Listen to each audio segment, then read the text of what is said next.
Who here wants to be a devil? Nobody. Yes, unfortunately, this is kind of our situation. We're in the realm of devils and being reformed, recorrected. Who here wants to be a devil? Oops. Nobody. I hope. You raise your hand. Yes, I raised my hand. Unfortunately, in this world, the reason we got here is because we've chosen the devil option, even though we've not known it. We may not know it. And actually, that's one of the things that devils often do, is they don't want to subscribe that there's a higher authority. They don't want to subscribe than any other authority other than their own whims. Actually, this society worships many devil worshippers. We don't realize.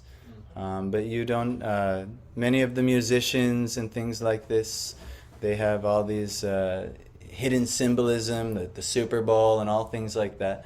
And they love to actually, they love to actually worship the devils. And one of their slogans, and you have to be very careful because this slogan is very popular.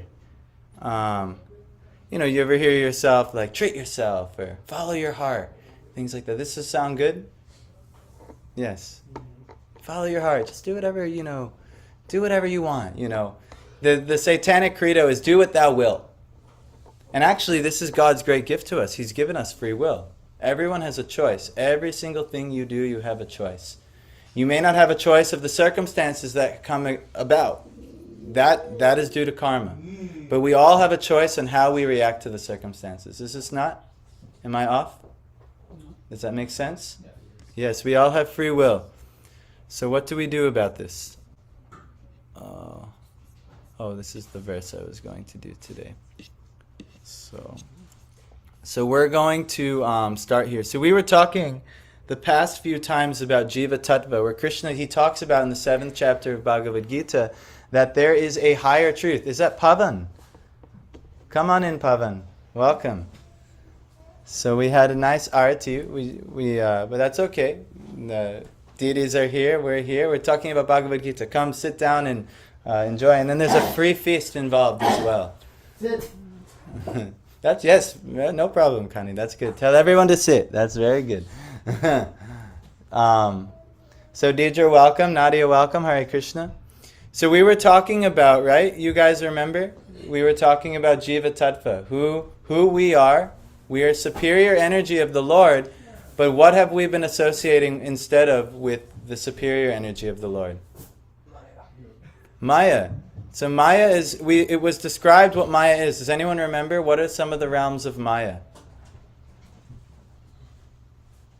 Who remembers? What's that? Well, yeah, what are some of the Operation of life, that's what you're asking? What is... this should probably be somewhere else. What is Maya... Remember, we talked about this. What is Maya... What is the focus of Maya? What is the inferior energy that Maya is? What are some of the makeup of Maya? Krishna says it in Bhagavad Gita in this chapter. Illusion? Yes, but what is giving the illusion? What is the sparkling items that make up the illusion? What's that? The 5 elements. Yes, the 5 elements, right? The pancha, what do they say? Panchabhuta, is that? Enjoy it? Yes. Thinking that these temporary elements of the world have something to do with us. These are the inferior energy of the Lord. These are the temporary things of this world. So, we just talked about Hiranyakashipu. We kind of put him on blast a little bit. Why? Because Hiranyakashipu, he was the epitome of one who chases the things of this world. All of the temporary pleasures of this world, culminating in the acquiring of wealth and the acquiring of comforts for one's pleasure. So all of the 5 elements, and then there's 3 other subtle elements as well that consists of Maya. The mind, the mind the mind is the memory of all of the interactions with the elements. So your mind might say, it's the desiring faculty in this world. There is a spiritualized mind. There is possible. Jen, Hare Krishna. Very happy to see you. And friend, Hare Krishna. Very happy to see Jen's friend as well. This is KG's brother. KG's brother, no way. My gosh, please come in. You're our special guest. Hare Krishna. Wow. So Keshava Gopal was the original owner of this house and the original founder of Mantra Central. And this is KG's brother, who is... I cannot tell he's different from what's that?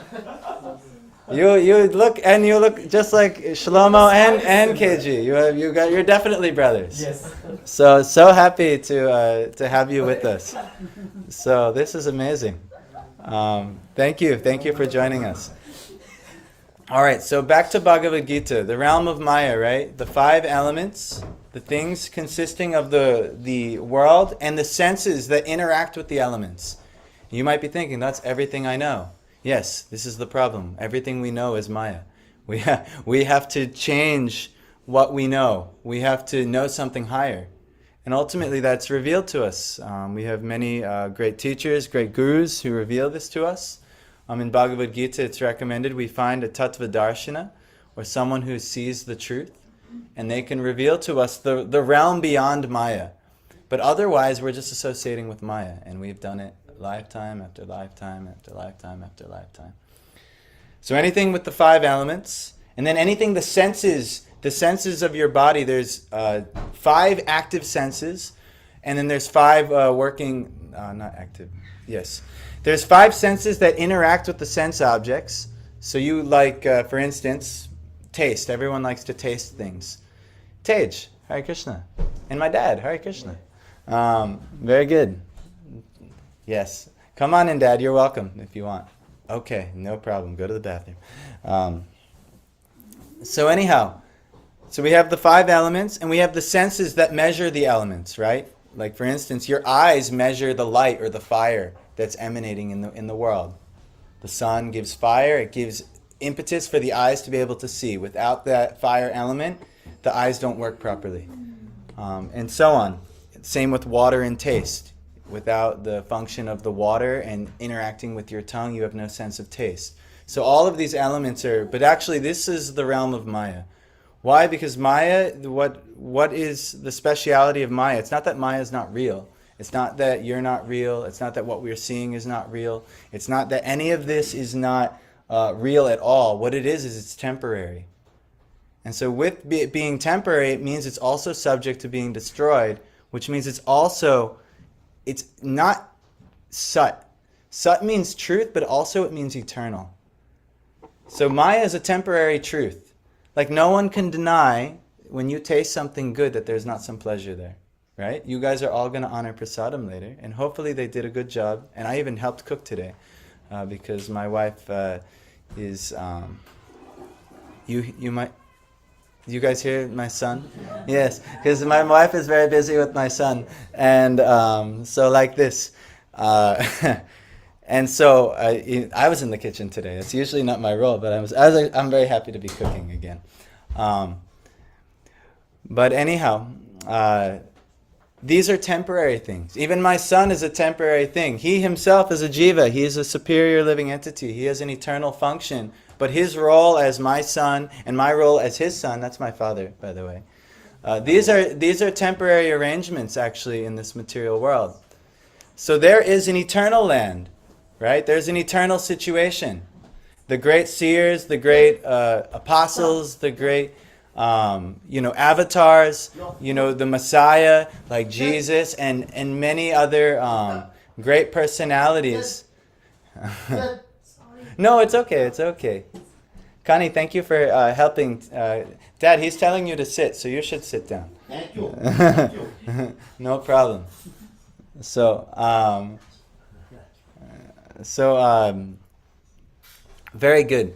So the realm of Maya has been burdening us lifetime after lifetime. The past 2 Sundays we've talked about this Jiva Tattva and how we always have a choice of what we're choosing. We're either choosing the material realm or we're choosing the spiritual realm.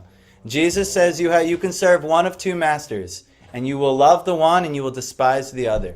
So we have to evaluate in our life, what do we actually serve? If you're really sincere, you'll probably find that for much of this life, and maybe who knows how long, You've been serving the master of Maya, or that which is illusory, which means it's there, you can hold it, and then it's gone. So any type of interaction with the senses, it's there, the pleasure's there, it tasted so good, and then it's gone. And then where is it? The same thing with sexual pleasure, the same thing with entertainment pleasure. Oh, I'm just going to watch some movie. It's there, haha, the feelings, it's so good, but then it's gone, and it's fleeting. What have you gained? So, back to Jesus says you can serve one of two masters. What's eternal? Krishna is eternal, and his eternal energy, his Chit Shakti or Swarup Shakti. So this is what he's explaining in Bhagavad Gita in the 7th chapter. That is a superior, the Chit Shakti, and then there's an inferior energy. And unfortunately, us being Tatastha, being marginal, we are given free will to choose what we like. And what have we chose? Come on, someone say it. We've chosen the illusion, or we've chosen the temporary. And this is actually what Krishna describes in Bhagavad Gita. This is the path of the muda, or the foolish. And in today's title, we chose angels or devils, but this is actually the path of the devils. The devils, they choose ultimately to try and be the enjoyer, to try and be the god of all that they survey. That's what we choose.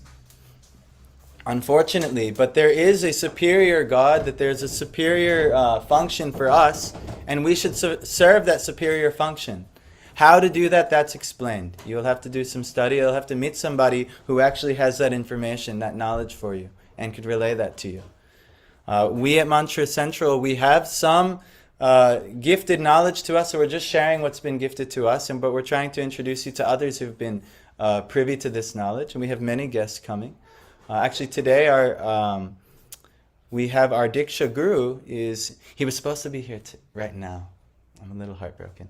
But he is coming tonight instead. So if you want to spend time, you would like to meet him and hear from him, he will be here tonight. About what time will he be here? It's a good question. I think around like 4 or 5. But yeah. So he's taking a trip up in Stuyvesant Falls. One of the original disciples of Srila Prabhupada had requested him today. So it's very rare to be able to see this personality. So him, Michael, and Mukunda are there instead. But they're coming here. But no problem. So now we're going to continue in Bhagavad Gita. We ended last time this divine energy of mind consisting... Now, this is what's interesting. Krishna is calling this Maya, or this illusory energy of this world, or in Christian theology, you could say that the temptations of Satan, actually a divine energy of his. There's many people who think that there's the good energy, there's God, and then there's the evil energy, and it's Satan, and they're always battling. But that's not actually the case. There's God, and God creates the good energy, and he creates the evil energy, and he lets you choose. God is in full control of all energy. In Christian theology, God is in full control of Satan, but he lets you fully choose. What do you want? Satan bestows you the tempty ice cream, or the tempty, the stripper, or this, that, and the other thing, whatever, everyone's chasing. But it doesn't have to be as crude as that. It can be like, why don't you just relax on the couch and watch this movie, which is completely false and has nothing to do with any type of truth. So there's eternal truth, and then there's the temporary, positions that are fluctuating. And we choose all the time. What are we prioritizing? Are we prioritizing the little pieces of paper that buy us temporary things in the material world, or are we prioritizing the search for spirit? Now, I'm not saying that you don't have to work, you don't have to maintain yourself. Yes, you do. But maintain yourself and live lavishly and acquire all of the comforts of this world, they're two different things, is it not? So, what are we choosing? So that's what we are. We are actually divine. We are in this world, but we're not of this world. We're spiritual beings. In the Bhagavad Gita, Krishna calls us Jiva Shakti, or Tatastha Shakti. But He gives us the choice to either look towards the illusion and try and be little mini gods, because that's our problem. We try to be little gods. Like, well, God is the ultimate enjoyer. God is the ultimate controller. I'm also an enjoyer. I'm also a controller. Let me try and enjoy. Let me try and control. This is our, you could say, our disease. So there's a world that punishes us for that, and welcome to it. You are in the world. This is a Reformation world. You've probably, does anyone else experience things that they don't want to happen to them in this world? Yes, welcome to the material world. Why? Because this is good for you. It's good for you. This is God's plan for you. You have to be reformed. Because you've tried to enjoy this world, you have to pay for your enjoyment in this world. Like, for instance, let's say you like to enjoy meat. Anyone eating some meat? Okay, no problem. Does anyone know the number one cause of death in America? Cardiovascular disease? Yes, heart disease. Heart disease. That can be completely avoided if you just avoid meat. 100% completely avoided. The number one cause of death, you just have to avoid meat. Why? But because we have no problem causing suffering to other living entities, because maybe it tastes good, we have to pay for that. So the number one cause of death. And then what's to speak? There's actually many other problems that happen when one eats meat as well, where it dulls the brain and does many things. It doesn't give you the capacity to really do what you would like to do, even on a spiritual level, especially on a spiritual level. Like, for instance, many people like the enjoyments of intoxication, right? Anyone experience some getting drunk or high and you feel good, right? But you have to pay. You have to pay for that. The body has to pay for that. I used to do all kinds of drugs. You ever crash after it, or you get the hangover after the alcohol and all these things? You have to pay. All these pleasures you have to pay for in this world with karma. 5 years ago. Yes. I know. I've heard stories from my uncle about you and him and your pastimes. We were heathens. Yes. So, what can be done? But the Holy Spirit touched me. I'm good. Yes. But, He saved me. yes. He saved you, but we have to continue to choose to be saved. He saved us by revealing himself to us, but it's an everyday, every second choice. Do you choose salvation, or are you choosing damnation? And actually, much of us, we choose damnation. This is the unfortunate circumstance. But with a spiritual teacher, with a spiritual guide, and there's 3 different types of gurus. You might have heard of them before. There's the Vartma Pradarshika guru, which is like the role of mantra central. To the Vartma is a path. Pradarshika is to reveal the path, to show you the path. So we might, we've seen at least that, hey, there is a higher way of life. Here, let us show you this higher way of life. So that's the Vartma Pradarshika guru. You might have had many of these in your life, and you will hopefully have many more who are saying, hey, come this way. This is a good way. It's helped me. Maybe they're not perfected where they're going to be able to take you to the finish line, but they can show you where to go, or help direct you away from a lot of dangers or falling off a cliff. Then there's the Shiksha Guru and there's the Diksha Guru. They can be interchangeable, but the most important relationship is actually Shiksha Guru, the one who's able to give you potent instruction in your life. And actually, you can have many Shiksha Gurus. And then there's also a Diksha Guru where one you could say you surrender to. At one point of your life, you take full surrender. That can also be there. Now, we're not at that point in Bhagavad Gita, but we are at this point. This divine energy of mind, consisting of the 3 modes of material nature, which is the temporary things of this world, is difficult to overcome. But those who have surrendered unto me can easily cross beyond it. So if you surrender unto the Lord, you can actually easily cross beyond all types of sufferings, all types of punishment, all types of things, but you have to choose to surrender. We talked about last week, what are the 6 aspects of surrender? The first aspect, does anyone remember? Do only that which is favorable for service to the Lord. There's many, many things that entails. If you want to know more, there's a book called The Nectar of Devotion. It talks about the 64 limbs of bhakti. And you should only do these things. Now, and the second limb of surrender is what? Don't do things that are unfavorable. There are countless activities that are unfavorable. Prabhupada gives 4 regulative principles. In the Vedas, it says you must be merciful, you must be clean, you must be disciplined, and merciful, cleanliness, discipline, and then what's the one? What's that? No, I don't think charitable is of the 4 pillars of Dharma. They have to do with each regulative principle. Like, for instance, eating meat is not merciful. Eating animals or killing animals is not merciful. Taking intoxications is not disciplined. Having all kinds of illicit relationships with the opposite gender, or nowadays even the same gender, is not clean. And then it's being honest. Honest is the final one. So doing honest or dishonest things. So there's many things that are not recommended in devotional life. If you study the scriptures, it lays out very clearly what you should be doing, what you should not be doing. But we have to actually even look to the scriptures at first. If we don't choose to prioritize to even look in the first place, which is one of the things you should do, we're really not that surrendered. We're kind of just a little loosey-goosey. Yeah, I believe there's a God, but whatever I do, it's all good. Do you know that? Did you double check your work?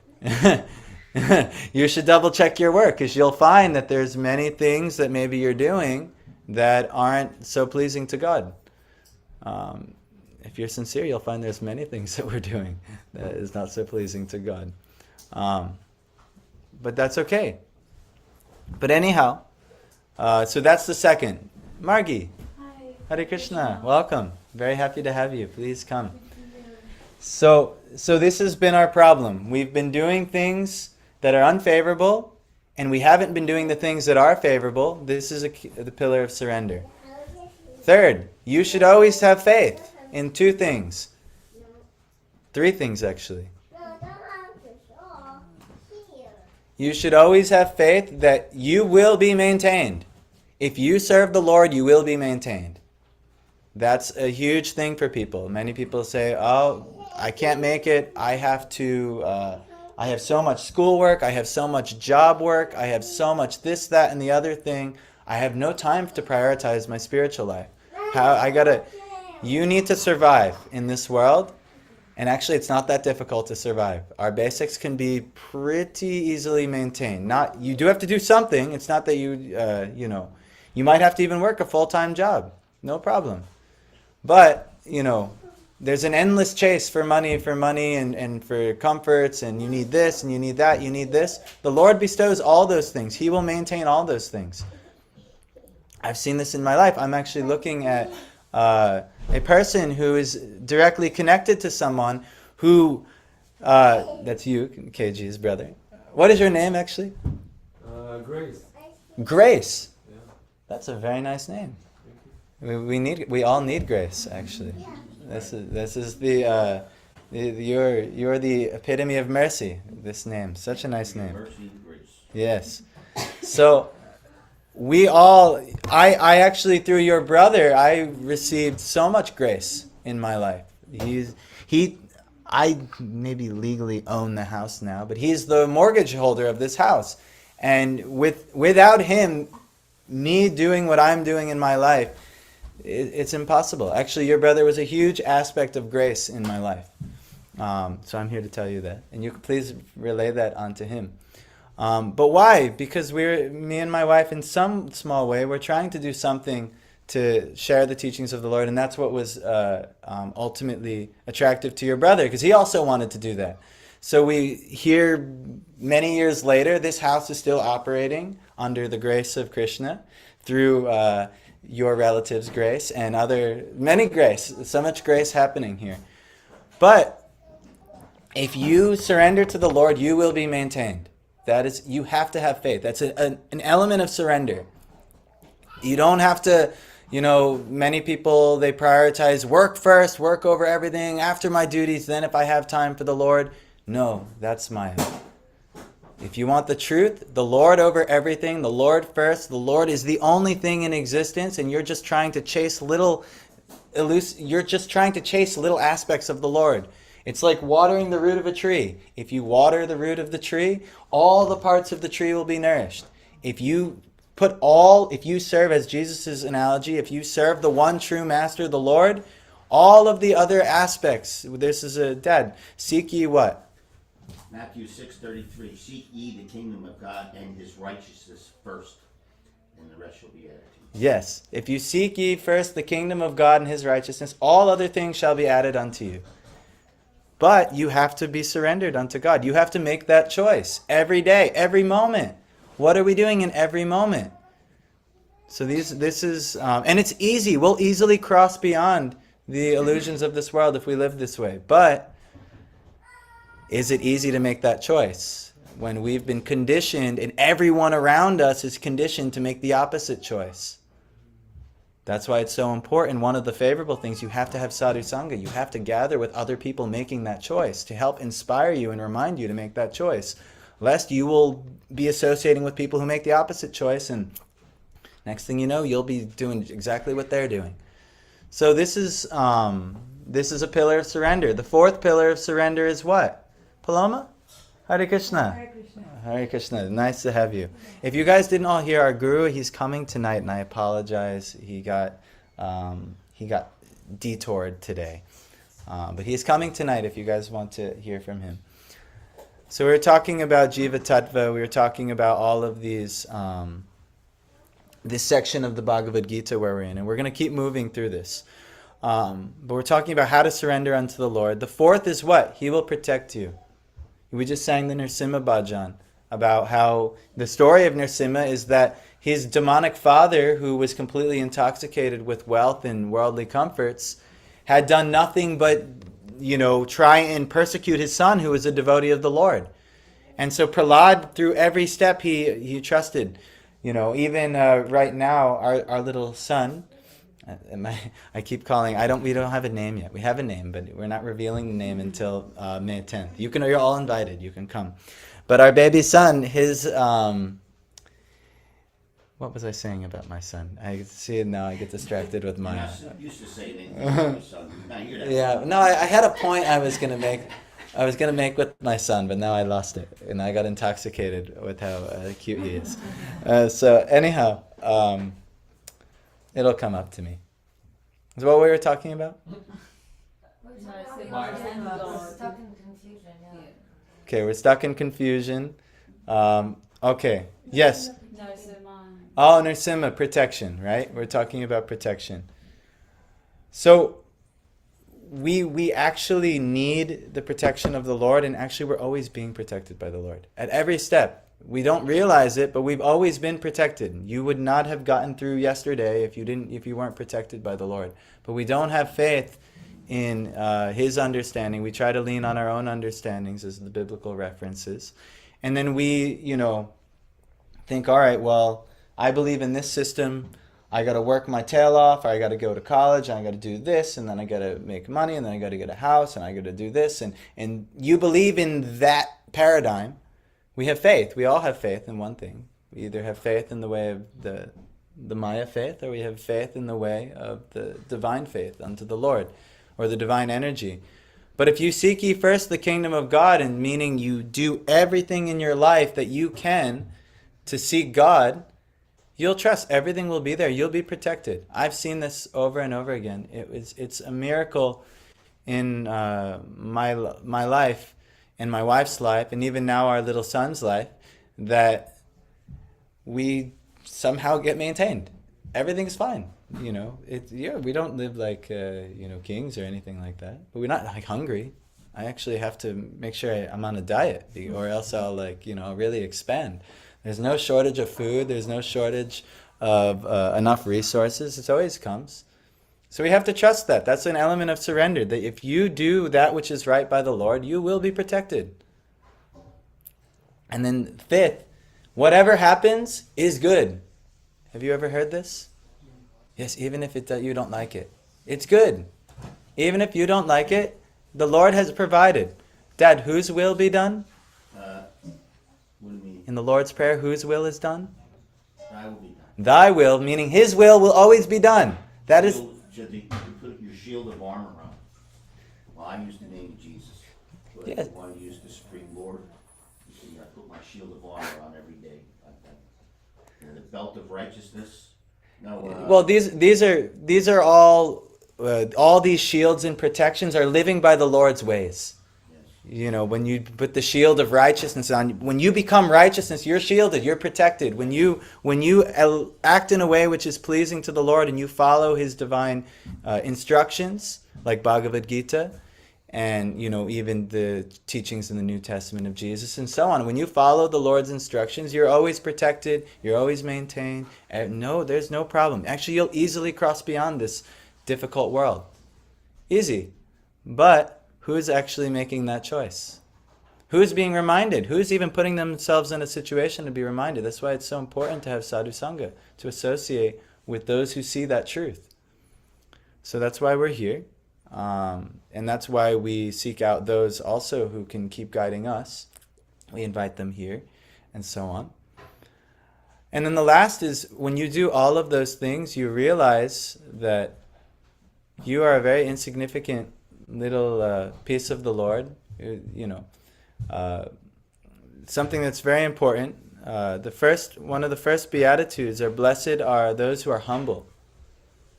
But in this world, we get so proud, we get competitive, like, oh, I have to be better than this person, and I'm so good, my family's so wonderful, you know, we're so attractive, we're so excellent at this thing or that thing, but these things really don't matter, actually. These are foolish things to, like, really care about.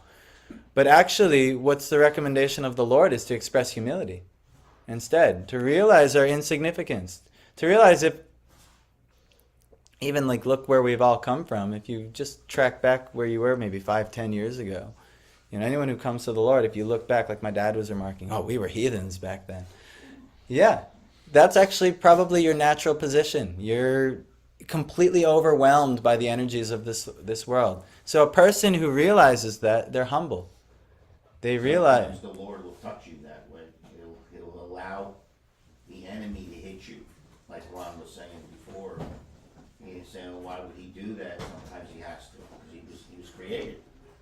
Well, we have to learn. We have to learn that these things are. He'll humble you. Yes, Jesus says that those who humble themselves will be exalted, and those who exalt themselves, meaning try to always raise themselves up, reach the number one, and look at me, look at this, they will be humbled. So it's also good. The goal is you want to reach humility. So naturally, when you follow all the 5 previous steps of the Lord and surrender unto the Lord, you will become humble. So this is what it means to be surrender. Any pride you're finding, pride and humility can't be in the same place. If you become very proud, and like, guess what? You can become very proud of, ooh, I'm a spiritual person now. Ooh, look, I give class. Ooh, look at this verse that I know.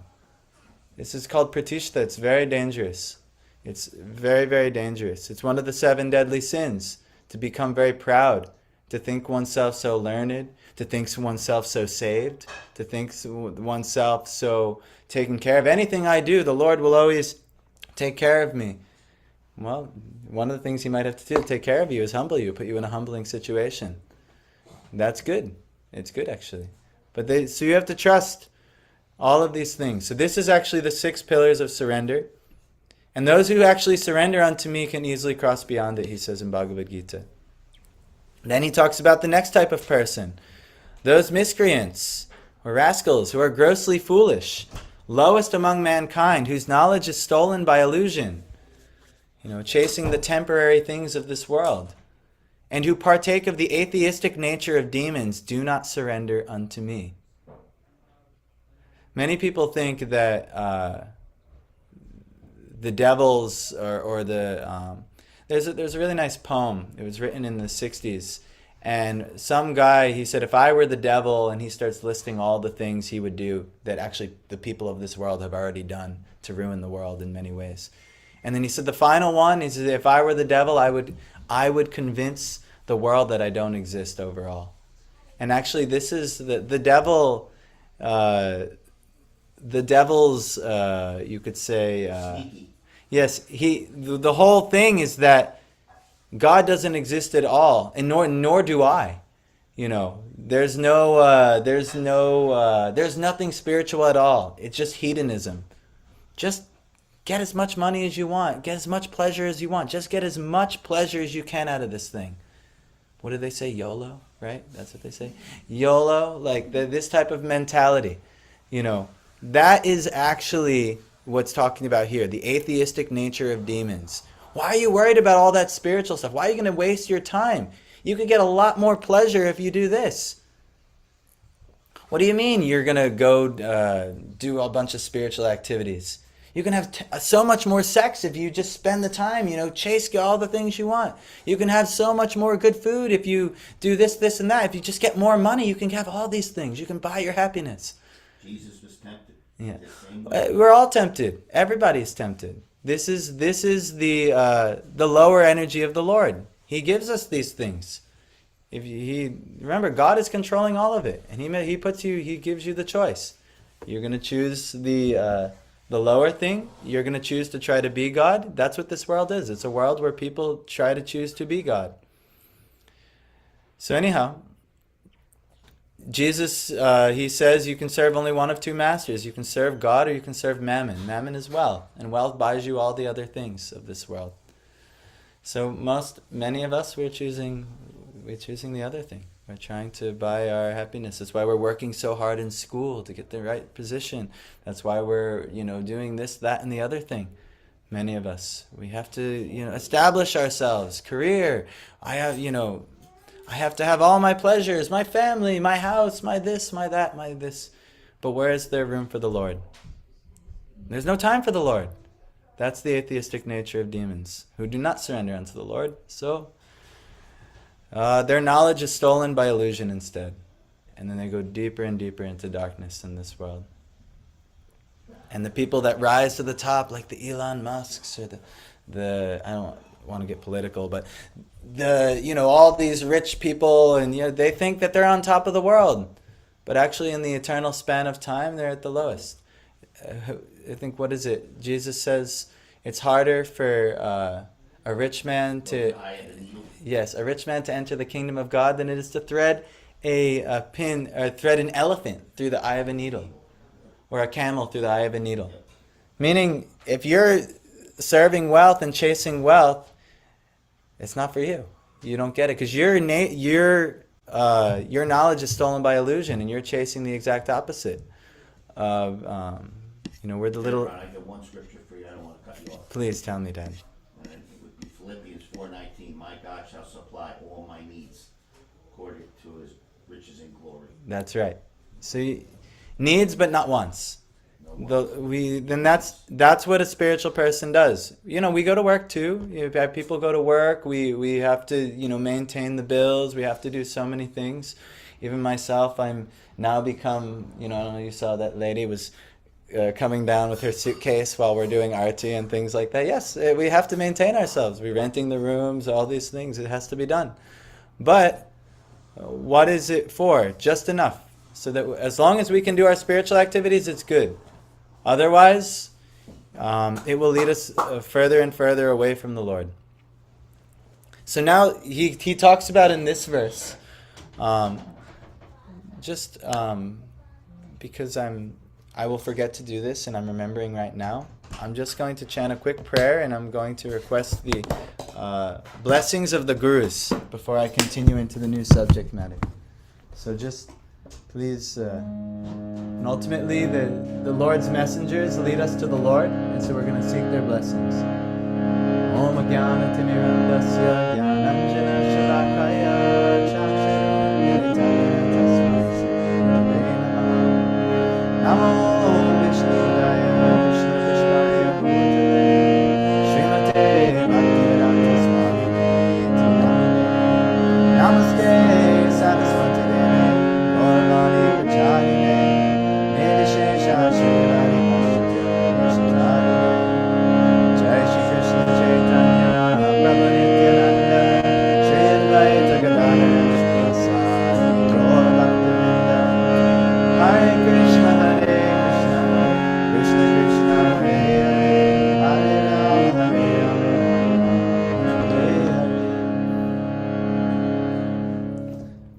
That Maha Mantra we're chanting all the time. Hare Krishna, Hare Krishna. What are we doing? Does anyone know?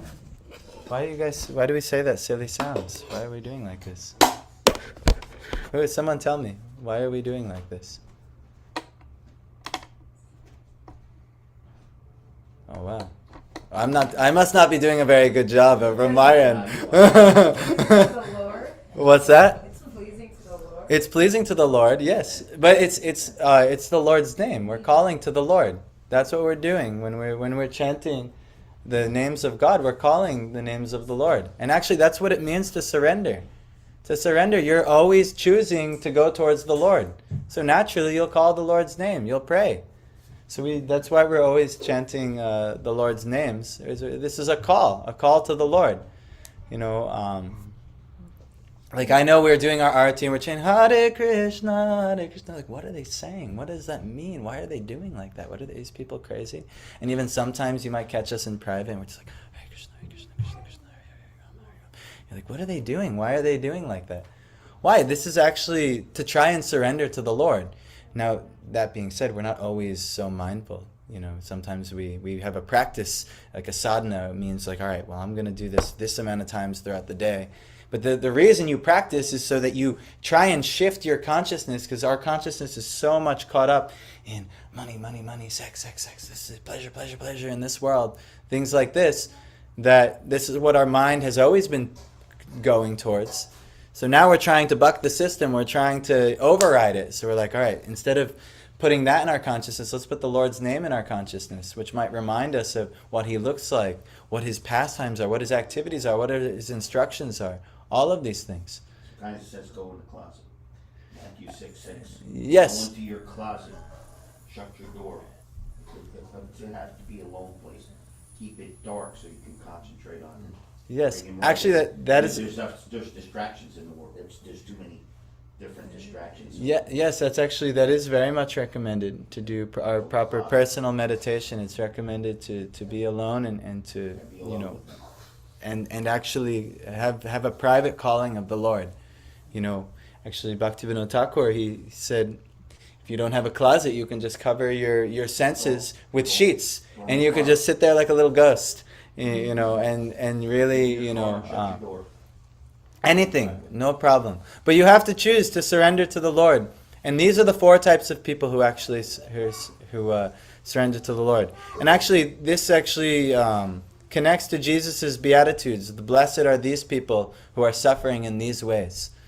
So, these people will surrender unto the Lord and render some devotional service, or render some service unto me. Come to me, call to me, pray to me. They are the distressed, the desire of wealth, the inquisitive, and he who is searching for knowledge of the Absolute. So anyone who is distressed, this is why it's good to be in distress. Who here is ever in distress in this world?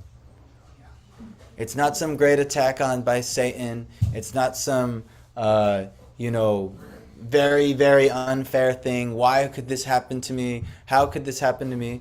No, this is like a great blessing for you. The things aren't going your way. Perfect.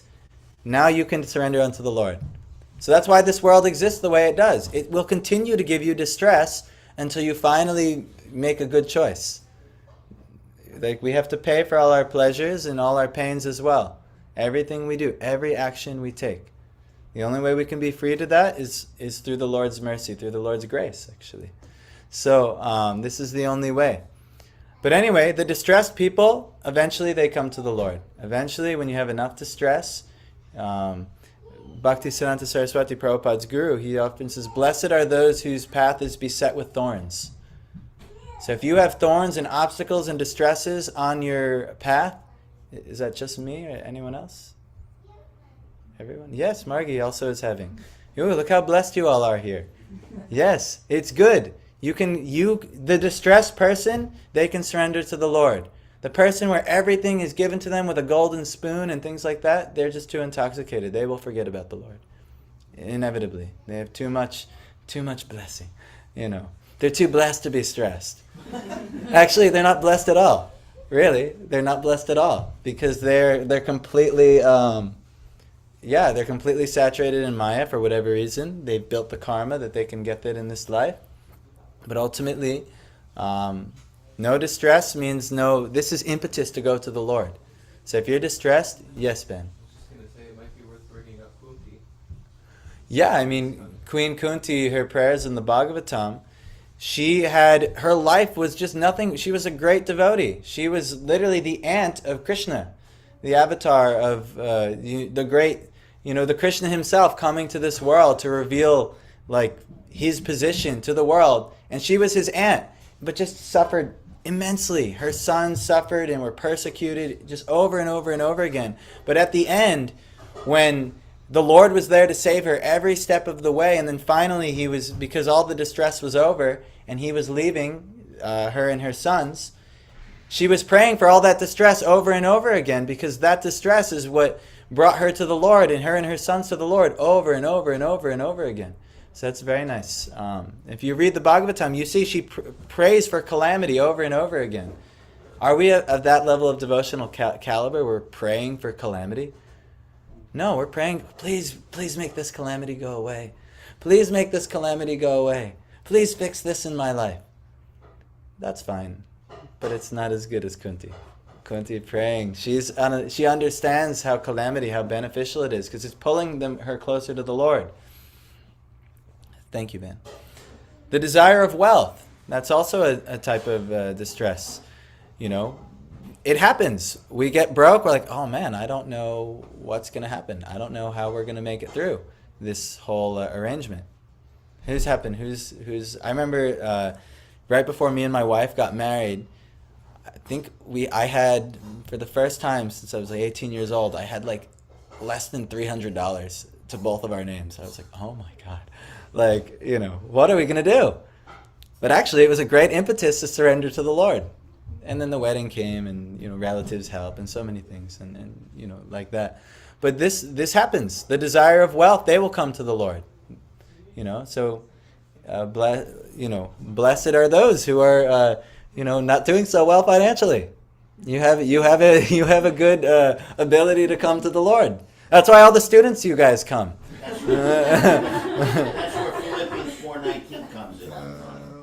Well, It supplies all your needs. all your needs, yes. And it's needed that. and it's recommended the devotees of the Lord, they only have enough to keep body and soul together, because they're always relying on the mercy of the Lord. You need has anyone ever fasted before? If you ever get into like some regular fasting in your life, you'll realize how little your body actually needs, and then most of the time when we eat and try and nourish ourselves, so-called nourish ourselves, it's just trying to appease the mind and just let the mind engage with the sense pleasures of this world. You need so little to actually exist. It's like crazy. I'm seeing that with my little son. He just needs like a little bit of breast milk, and he's good all day, and he's only like 5 pounds, and he's very little. He's 5 pounds and 12 ounces. He's actually a little smaller than his birth weight. Yeah, we're trying to get him back up, but you need just so little to exist. Like Shukadev Goswami used to just go to a householder, and he would take a little bit of milk in the day, and that's it. He would be fine. Jesus and all the disciples, they would fast for many days, and Jesus actually would provide all of the needs that they had needed. Needs, not wants, needs. So if you're a desire of wealth, or if you're feeling like a little impoverished, you actually have a great blessing at your hands. You get to come to Krishna. You can feel the need for God, and you'll need to rely on God. Everyone's relying on God, but you'll actually realize it. The inquisitive, if you would like to know more about life, you're chasing, that's how I kind of came in the beginning to Krishna consciousness. I was just really curious. Well, what's this ancient tradition saying? What's this ancient tradition? How does it all line up? What's going on with this sort? I sense that a little bit with Stephanie. She's like inquisitive, wanting to know more. Is that true? Did I hit that on the head? Yes, like in being inquisitive, you can come to the Lord, because you might just stumble. If you're really curious to know more, the Lord will find you. And then finally, He is searching for the knowledge of the Absolute. Those who are on a mission, they know, I want the truth. I am seeking the truth. I think Jesus said in the I Bible. am the way, the truth, and the life. Yes. Well, he says that one, and then nobody comes to the Father except through him, which he is the teacher, the leading the way, the truth, the life, the path John to us. 14:6. Yes, that's one. But he also says something will set you free. The truth sets you free. Yes. So if you're pursuing the truth, the ultimate truth is the Lord. That's what you'll find. That's where the truth will lead you. The scientists, actually the father of modern physics, he said the first gulp of the natural sciences will make you an atheist. But as you keep drinking and you keep discovering more and more, you find God waiting for you at the end of the glass. So this is actually where the truth eventually leads us to, is to finding God. Because God will reveal himself through the truth. He is the ultimate truth. So now, maybe let this be our verse.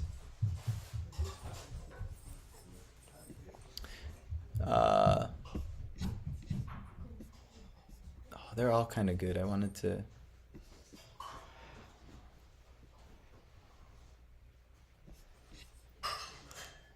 Alright, that's not going to be our verse. We have two more and then that's going to be our verse. Of those 4 people who are approaching the Lord, the one who's in full knowledge, in union with him through pure devotional service is the best. For I'm very dear to him and he is dear to me. So somebody who is fully aware of the Lord's existence and going to pursue him and try and understand as much as we can about the Lord to try and serve him, that person is very dear to the Lord and he is very dear to him. So that person is the best. So that's the recommendation. Everybody should do this. Everybody should fully immerse their knowledge in to try to understand the Lord. What does that mean? What is a practical way you can do that?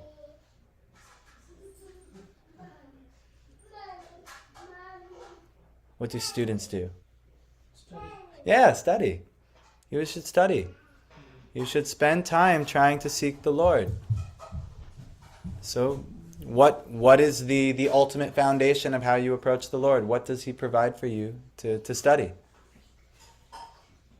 Scriptures. Bible books. Scriptures, Shastra. Scripture. It's called Shastra.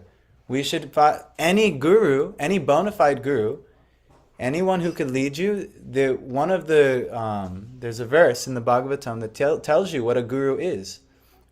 It's Tasmad Gurum Prapadyeta Jigyasu Shreya Uttamam Shabde Pare Chanishnatam Brahman Upashamashraya. So what that means is Tasmad means therefore. Gurum Prapadyeta means one should take shelter of a guru. Jigyasu, if one is inquisitive, Shreya into good, Uttamam, into the topmost good. Is anyone? Are you curious what the topmost good would be for your life? What does Shreya mean again? Good, like ultimate good. So, would you say you're all inquisitive into what the topmost good would be in your life? Yes. So now you're eligible for a guru. And then Shabde Pare Shabde is sounds, and it refers to the Vedas, the Shastric sounds. They're Chanishnatam. They're fully conversant with all of the transcendental sounds. It means they're fully conversant with the scriptures. They're fully conversant with the Word of God. Brahman means they're fully absorbed in God, in Brahman. That's what a Brahmana is. Who's one who is absorbed, like a priestly person, is someone who is fully absorbed in God. Brahman Upashamashraya. Meaning also, they've taken shelter, ashraya, of Upashama, detachment from the material world. The guru is not attached to anything of this material world. So if you find a guru and now you have to watch, because there are very subtle things that we can be attached to. We can be attached to appearing very detached. We can be attached to appearing very spiritual. We could be attached to having many followers. We can be attached to having, like this. But if you study sincerely, you'll find you'll know. If you study the scriptures, it'll reveal to you who a guru is. If we don't know the scriptures, we actually probably won't even be able to recognize a guru. We won't be able to recognize who the way, the truth, the life is. That's why Jesus, when he appeared to actually a bunch of sincere Jewish men who were very pious. and they were following the scriptures. Because they were actually able to recognize him. Most did not recognize him. And so if you want to recognize who can actually deliver you, you actually have to read the scriptures. The pillars are Sadhu, Shastra, and Guru. And Shastra is the pillar. If you don't know the Shastra, you won't be able to recognize a Sadhu nor a Guru. So this is very important. We have to know the Shastra. So we study Bhagavad Gita, Srimad Bhagavatam. There's even more modern Shastras. You have like the New Testament of the Bible. You can study many different wisdom scriptures. We personally we take the ones Krishna recommends because we've practically seen those reach levels of perfection that we're striving for. So that's my personal Shastras I study. But there's many crossovers, there's many parallels, as you see it, We can talk about many things, how they all are connected. Because there's one religion. There's one God, and the pursuit of God is the dharma of every living entity. That's the one thing, that's the eternal dharma. That's what we are meant for. We're all little parts and parcels of God, and if we serve God, we can be happy. That's what we're designed to do. If we try to be God, He gives us a world where we can do that, and that's this world. So then we try and we suffer and over again until we learn our lessons. So anyhow, of these, the wise who is in full knowledge and union with me is the best. I'm very dear to him and he is very dear to me. All of these are devotees are undoubtedly magnanimous souls. So even if you're in distress and you call out to the Lord, you're a great soul. You're a magnanimous soul. If you need money and you call out to the Lord to help you, you're actually a great soul. You're doing good. If you are curious and you're like about, anything in life and you rely on the Lord to help you get deeper, you're good. But the best is one who's fully pursuing the Lord and in full knowledge of the Lord's position, and I'm going to fully pursue you. So being engaged in my transcendental service, he attains me. So he who is situated in knowledge of me, I consider verily to dwell in me. That person, someone to be situated in knowledge, you will want to seek to know everything you can about the Lord. You will study every Shastra you can get your hand on. And you will try and very intensely understand. So that's why we are a reading group here. We're not just sentimentalists. It's not just saying, well, you know what, just chant, just meditate, it's fine. There's also, if you read and you understand Shastra, you'll have much more revelations in your chanting. You'll have much more revelations in your prayer practices. So try to understand some Shastra. That's why we go through this part of the program. It's so important, is studying the Bhagavad Gita. So if you don't have books, get some books, study some books. I know many of you have books. I know Jen has gotten every single book, I think, that we have at some point. Stephanie, you just got a book the other day. But if you don't have books, you have to, or you won't be able to recognize. These are going to help you recognize who is bona fide, what's bona fide, and what the Lord wants. It's very clear. The same Bhagavad Gita is there for 5,500 years. Very little. The only difference is the people commentary. So many people's commentary is different, but the same words are there. Read them yourself. Even the great teachers like Jesus. Even Muhammad of the Quran, and the wisdom in the Old Testament. There's so many powerful messages. Look, but who is looking? No, I don't have time. Why don't you have time? You should make some time. If you don't make some time, you're falling. You're going the other way. You're choosing the path of the devils. In the world. Yes, you don't go to the world. You are above the world, and go towards that which will keep you above the world and elevate you to your position. So this verse, after many births and deaths, he who is actually in knowledge surrenders unto me. So Krishna talks about reincarnation. Actually, Jesus in the Bible has confirmed that John the Baptist was the reincarnation of Elijah in the past. Actually, interestingly enough, Elijah and Elias had pastimes, and they in the Bible. And Elias said that wherever we go next, you did most of the service in this life. I want to do double the service in the next life. So many people actually believe that Jesus was Elias returned, Ron, you know he's taken straight up, right? Who? Elijah. Yes, he was one of the people, but he He was like almost like Jesus. He was taken. yes, but he also he came. Jesus revealed he came back as John the Baptist, as a reincarnation, and many, at least Yogananda Paramahamsa, he claims that Jesus was Elias's reincarnation, which would be very interesting. But I'm not. That's not the. That's just an interesting tidbit. Ben, you're. I just wonder why reincarnation is so overlooked in Christianity and not given value or not sort of believed in. Well, it was pretty much a religion put forth by people of a certain culture, the Jewish culture, and it just wasn't, for whatever reason, it's not valued or understood in the Jewish culture much. So I don't know. It's like not elaborated on very much. No, I don't think it's even really was conceived of. Jesus didn't really talk about it that much.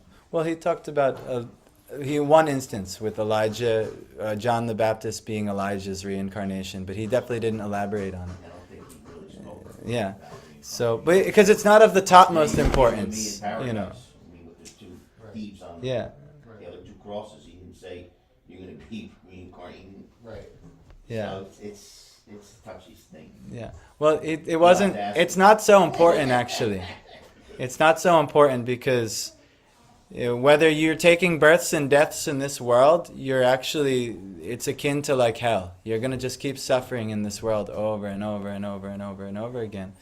So, Krishna elaborates on it, but Krishna elaborates on many things that Jesus was giving the essence. So the essence isn't to get into all the semantics of reincarnation and all these things. And also, he was speaking to a people who had very firm, fixed religious beliefs. So he had to fit his message into that paradigm, or it would have got rejected. He said, I didn't come to change the law, I came to fulfill the law. So he had to kind of fit into that paradigm. And so if that wasn't in the Jewish paradigm, it wasn't necessary to probably expand upon. But I don't know. I'm not in the... I had a long sort of conversation / almost debate friendly with a very staunch Christian. And one of the more compelling points that he made against reincarnation, I believe in reincarnation, obviously, but one of the more compelling points he made is it could give you the impetus to treat this life as if, I'll just do it next life. I'll just do it next time. Well, yeah, where he was like, treat this as your one and only time here, and yeah. for God. Yeah, well, it depends, and it's the same. If you actually know how hellish reincarnation is, I mean, like my little son or even myself, I don't even remember when I was in kindergarten, or I barely remember. So what's to speak remembering when I was in the womb, or what's to speak? For all intents and purposes, you lose everything. So it is an urgent thing, but that is maybe likely why Jesus didn't feel the need to emphasize that. Because it is said that he was in India and many places in the East for the 18 years he was gone. He probably knew these things. I'm almost certainly he knew these things. But it's not so important, because the main thing is that there's an urgent thing happening right now. What are you going to choose? Are you going to choose the narrow path of the angelic, or are you going to choose the wide open path of the devilish? And we've been choosing the wide open path for a long time. And if we don't have a little urgency to, if you're like, oh, well, I'll get it next life, maybe, if you remember that you even crossed it in this life, maybe, but you don't know that, And then actually, even if you get to keep the human form of life, you don't know what form of life you'll get. You don't know your hellish punishment. You might be a dog in the next life. Your hellish punishment, you might. Stages of heaven. Yeah. Like if you were in the way Jesus started, like if you worshipped him and you did special things, or if you were a disciple on earth, you get a different phase in heaven. I mean, not everybody's on the same level. Like somebody who was a heathen who said, well, Jesus, I need you, with 5 minutes left to live. That person's not going to have the same pleasure of somebody that worshipped their whole lives and was a real true disciple. So there's different stages once you get there, and Yes. wherever he sends them. Yes, and that's corroborated as well with the Vedas. So it depends on your level of surrender. I mean, he says it in Bhagavad Gita, as one surrenders unto me, he rewards you accordingly. So we should try and surrender. So we're talking about a little bit how to do that today. But this is ultimately we want to find. We want to be able to recognize a teacher and be able to surrender to a teacher who knows, who can see the truth. But we'll need help. It'll have to be verified by other sadhus. Other sadhus should be able to also testify, yes, what this teacher is saying is correct. And then it'll also be verified by the Shastra. And that's why you will always know who is a bona fide teacher and who is not a bona fide teacher. If you don't know the Shastra, then we won't recognize even sadhus. And what's to speak of gurus? So we have to understand the Shastra, and then we'll know, okay, this is someone representing this, or this is someone not representing this. So if we don't know the Shastra, it's very difficult. So that's why when we meet you, we're like, hey, take some Shastra, like right away. That's like what we're trying to do. Like, please take this book, take this, take that. Why? Because you'll actually be able to recognize your ultimate self-interest. So this is the verse we'll do. I wanted to get into purport and so many things. Maybe we'll have time, and then we'll end here. Repeat after me. Kamais tais terhita gyanaha. Oh, that was weak. Prapadyante nyadevataha. That was better. Now let's just get like in a real nice synchronized thing. Tam tam niyamamastaya. Tam tam niyamamastaya. Now we're getting it. Prakritya niyatasvaya. Prakritya niyatasvaya. Okay. Kamai by desires, tai by those, hrita distorted, jnana knowledge, prapadyante surrender, anya other, devata demigods, tam that, niyamam rules, astaya following, prakritya by nature, niyata controlled, swaya by their own. Those whose minds are distorted by material desire surrender unto demigods and follow the particular rules and regulations of worship according to their own natures. Oh, no, I skipped it. Sorry, the verse I wanted was Bahunam Janmanam Ante Gyanavanmam Prapadyate Vasudeva Sarvamiti Samahatma Sudurlabha. This one talks about who the Mahatmas are. There's another verse in the 9th chapter of Bhagavad Gita who explains what Mahatmas do. But after many births and deaths, he who is actually in knowledge surrenders unto me, knowing me to be the cause of all causes and all that is. Such a great soul is very rare. So actually, in this lifetime, for you to even come across this, you have the chance to become a great soul right now. You have a chance to actually become situated in knowledge and surrender unto the Lord. You have a chance to know his position, the cause of all causes, including all of the energies. You have a chance, every one of you. You're coming here, and it's not just here, you're coming into Krishna consciousness. So there's a shot for you right now. But such a great soul is very rare. Actually, the people in this assembly are very rare. On a Sunday, only so many people in this whole area, this is what they will focus on, Only so many people, out of millions upon millions of people in the region, will focus on these type of things. Knowledge on surrendering unto the Lord. Who's interested in that? Not many. Very few are interested in this. But that is a Mahatma. That's a great soul. And after many births and deaths, it said you can have the chance to achieve this. So this is you have a very rare opportunity. So please take it, and it's not like me giving it to you or anything like that, or us giving it to you. I mean, everyone has their own unique journey. You can do this any place and anywhere in the world. There is a process on how to do it. You have to follow the process. There are teachers, there's guides, there's ways in which you have to do this. It's not like, all right, unless you come to this place in Syracuse, you're not going to get it. No, it could be done anywhere, but you have to follow the process. If you don't know the process, take the process. The Lord will reveal it. If you haven't studied Bhagavad Gita, study Bhagavad Gita. If you haven't studied Srimad Bhagavatam, Study Srimad Bhagavatam. That's guarantee you'll know all of the intricacies. But study. Look. Pursue knowledge. That's the best thing. That's who Krishna says the best thing. The best person who's trying to approach him is someone who's trying to get as much information about him as possible. Just like, what are we all looking for in this world? Pleasure, yes. Happiness. But it's, it starts with an L. All we need is love. Everyone wants love, right? Yes. Everyone wants love. But unless you first know the person that you're trying to exchange love with, there's no love.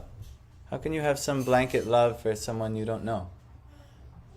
With knowledge, you can learn to love someone deeper. When you get to know someone, you can love them more. Like for instance, my wife, I can say I love her much more than when I barely knew her. In the beginning, if we said I love you, it was just because we thought each other was like good looking or something like that. But you have to get to know somebody to be able to love them. So similarly, if you don't get to know the Lord, where is your love for the Lord? How do you love the Lord? You don't know the Lord. You don't know what the Lord wants. You don't know anything about the Lord. I just know the Lord exists, so therefore I love him. Okay, maybe, some degree. But if you don't really get to know the Lord, where's the love? If you love someone, you want to get to know everything about that person. So if you don't know much about the Lord, get to know about the Lord. Then you can understand him, then you can really love him. But if you don't know much about him, and you don't give him the time, I have no time for the Lord. Where's the love? I have no time for that person. You're supposed to love him first over your wife and your child. Yes. I mean, this is the whole point. I mean, the wife and the child are the realm of Maya. It's weird, but it's not weird. That's what he wants it. Well, yes. You gotta love him first, and then your family comes. Well, my wife won't be my wife at death, till death does us part, and then the relationship of husband and wife is gone. The same with child. My child won't be my child, at death. I might be his child in the next life. I have no idea. That relationship is temporary. It's not the eternal situation. The eternal situation is we're connected to God, and either we choose to serve the Lord and love the Lord, or, we choose the temporary things, and we keep getting recycled and over again. We got to keep going through the washing machine of the material world, and that's kind of like what it is. It's purifying and cleansing us by giving us all kinds of suffering and tossing us over and over and over again. New birth, new lifetime. Here, you be a dog this time. Experience dog life, and then experience tree life. Anything. Who knows how long we've been doing this, but go to the Lord. That's the main message. So you all. He will direct your paths. Yes, you all have the opportunity. If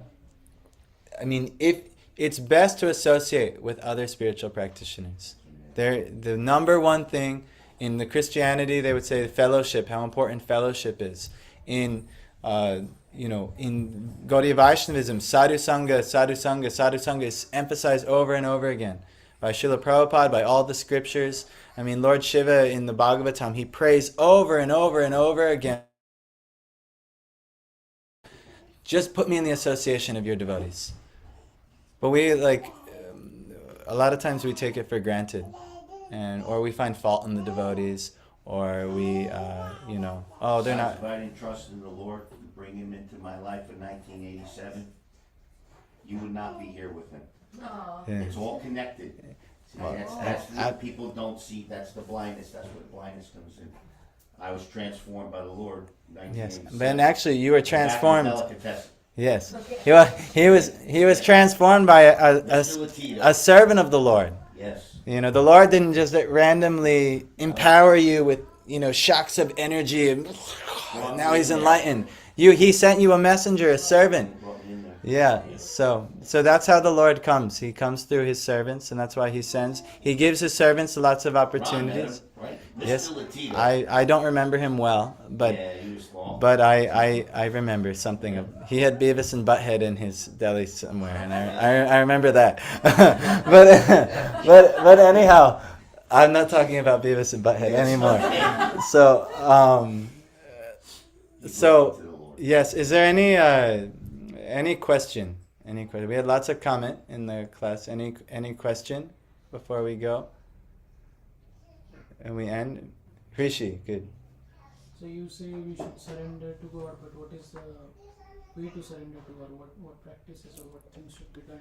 So there's many practices. So that's why you have to approach the Shastra, because that will all be revealed. I can tell you 64 limbs of bhakti. I can't remember all of them. The first one is, the first 3 recommended is Shravanam. Come hear about the Lord. Number 1, come hear about the Lord. This will allow you to do kirtanam. Kirtanam means to share, to glorify the Lord. But if you haven't first heard about the Lord, you have nothing to glorify Him. You have nothing to say. So Shravanam, Kirtanam, and then by doing this, you'll regularly Vishnu Smarana. You'll remember the Lord. And then there's many more that come after that. There's Archanam, there's forms of worship. We have engaged you in Archanam worship today. Bandhanam, composing prayers. Dasyam, having a deep feeling of being the Lord's servant. Sakyam, even evolved to that, having a deep feeling of friendship with the Lord. And then Atmini Nivedanam, where everything, your whole soul, everything you do in your life, you're going to surrender unto the Lord. These are 9 of the 64 limbs of bhakti. I don't know any. I can't verbatim quote the Shastra and from there, but those main 9 are the process. But everyone can start with Shravanam. So what you should do is you should recognize maybe that person might know something about the Lord.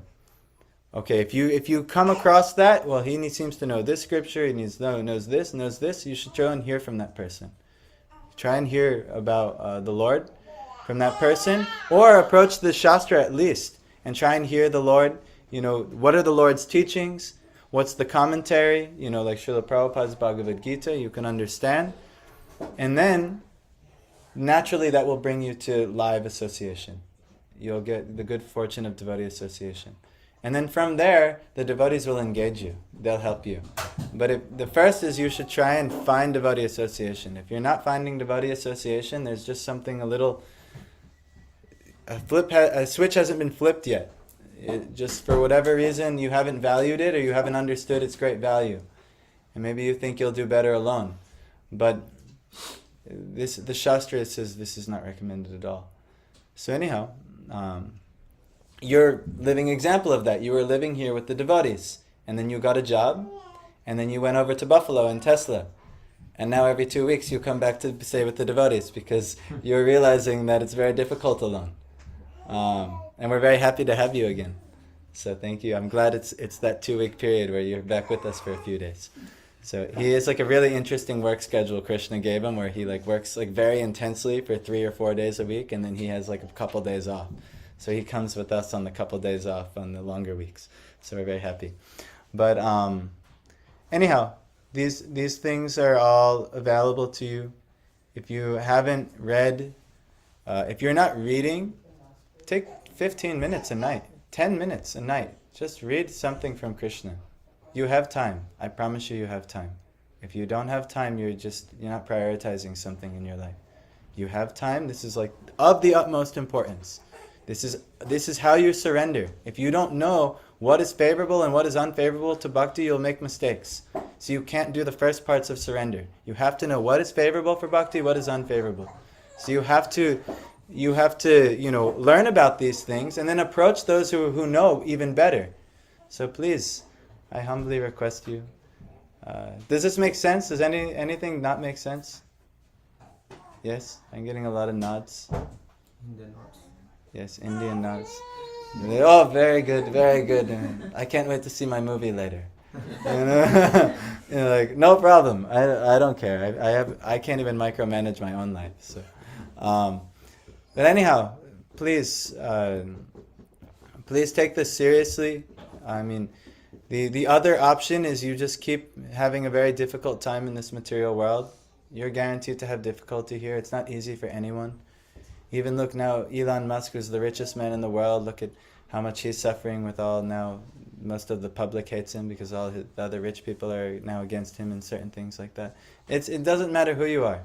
You'll suffer in this material world. That's what it's meant to do, because it's going to purify you. So,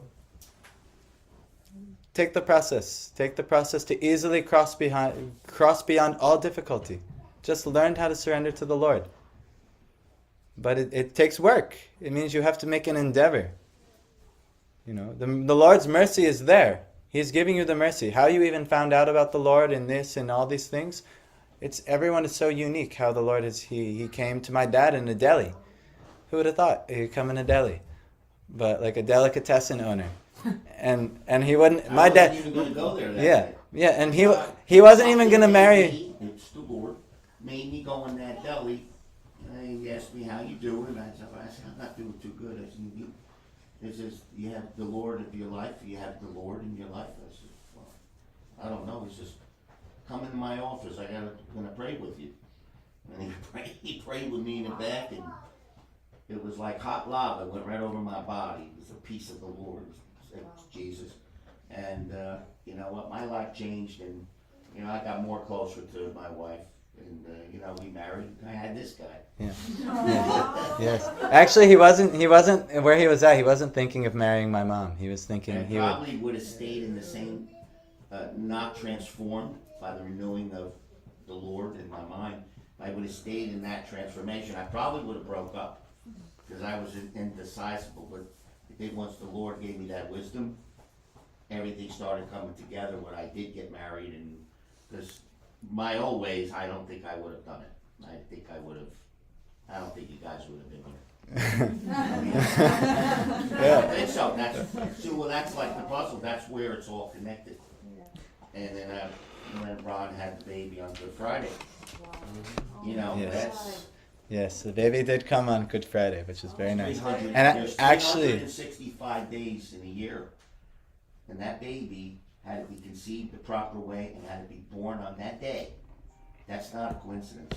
an interesting thing about the birth is that even it's my work. yes, Okay. it's the first time also that the Good Friday of the Orthodox religionists and the Western it hasn't happened in like since 2017, and it was like the first time that all of the everyone unanimously, this is the Good Friday and this is the Easter, and he was born on the unanimous Good Friday. So I thought that was very interesting. 108th day as well. What's that? 108th. And oh yeah, Megna was saying he was born on the 108th day of the year. Yeah, so which was so that was really interesting as well. Yes, and he was born at 22:22 at night. So I thought it was. Yeah, he is. I don't know who this child is, but he may be an interesting person. We'll see. Anyhow, that will be it for today. Do you think we can maybe we're a little over, but maybe for 5-10 minutes, try like chanting with like a heartfelt call, and feel free to get a little enthusiastic about chanting. You know what you're doing. I'm calling to the Lord, even if you don't know what these words mean. You know I'm calling to the Lord. That's what I'm doing. That's yes, and everyone, even if you feel like you're calling to Jesus, no problem. Whatever is, that's what we do. We sing the Lord's glories. That's what kirtan is.